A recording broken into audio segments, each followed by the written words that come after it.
Naqueles dias, outra grande multidão se reuniu e mais uma vez o povo ficou sem comida. Jesus chamou os discípulos e disse: Tenho compaixão dessa gente. Estão aqui comigo há 3 dias e não têm mais nada para comer. Se eu os mandar embora com fome, desmaiarão no caminho. Alguns vieram de longe. Os discípulos disseram: Como conseguiremos comida suficiente neste lugar deserto para alimentá-los? Jesus perguntou: Quantos pães vocês têm? 7, responderam eles. Então Jesus mandou todo o povo sentar-se no chão. Tomou os 7 pães, agradeceu a Deus e os partiu em pedaços. Em seguida, entregou-os aos discípulos, que os distribuíram à multidão. Eles encontraram ainda alguns peixinhos. Jesus também os abençoou e mandou que os discípulos os distribuíssem. Todos comeram à vontade. Depois os discípulos recolheram 7 cestos grandes com as sobras. Naquele dia, havia cerca de 4.000 homens na multidão. Após comerem, Jesus os mandou para casa. Em seguida, entrou com seus discípulos num barco e atravessou para a região de Dalmanuta.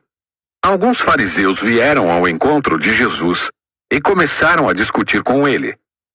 Para pô-lo à prova, exigiram que lhes mostrassem um sinal do céu. Ao ouvir isso, Jesus suspirou profundamente e disse: Por que este povo insiste em pedir um sinal? Eu lhes digo a verdade. Não darei sinal algum aos homens desta geração.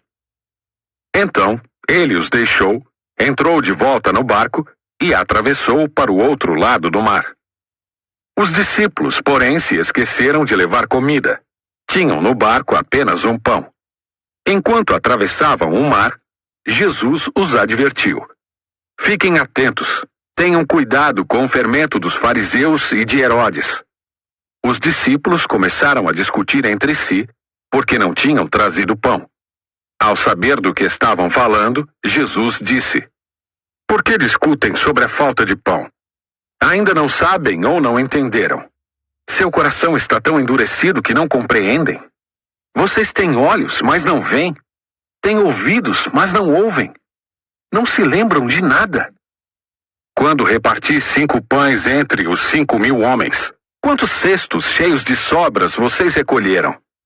12, responderam eles.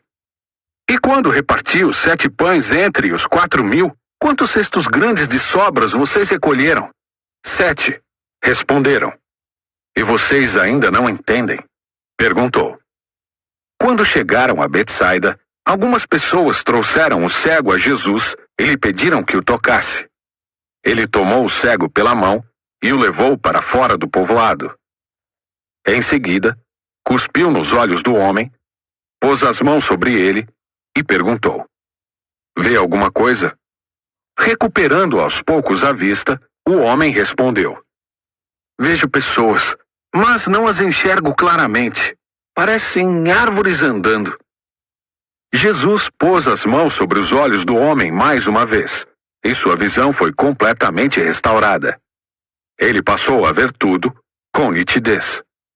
Então Jesus se despediu dele e disse: Ao voltar para casa, não entre no povoado. Jesus e seus discípulos deixaram a Galileia e foram para os povoados perto de Cesareia de Filipe. Enquanto caminhavam, Jesus lhes perguntou: Quem as pessoas dizem que eu sou? Eles responderam: Alguns dizem que o Senhor é João Batista, outros que é Elias, ou um dos profetas. E vocês? Perguntou ele: Quem vocês dizem que eu sou? Pedro respondeu: O Senhor é o Cristo. Mas Jesus os advertiu de que não falassem a ninguém a seu respeito. Então Jesus começou a lhes ensinar que era necessário que o Filho do Homem sofresse muitas coisas e fosse rejeitado pelos líderes do povo, pelos principais sacerdotes e pelos mestres da lei. Seria morto, mas 3 dias depois ressuscitaria. Enquanto falava abertamente sobre isso com os discípulos, Pedro o chamou de lado e o repreendeu por dizer tais coisas. Jesus se virou, olhou para seus discípulos e repreendeu Pedro. Afaste-se de mim, Satanás, disse ele. Você considera as coisas apenas do ponto de vista humano, e não da perspectiva de Deus. Depois chamou a multidão e os discípulos e disse: Se alguém quer ser meu seguidor, negue a si mesmo, tome sua cruz e siga-me. Se tentar se apegar à sua vida, a perderá. Mas se abrir mão de sua vida por minha causa, e por causa das boas novas, a salvará.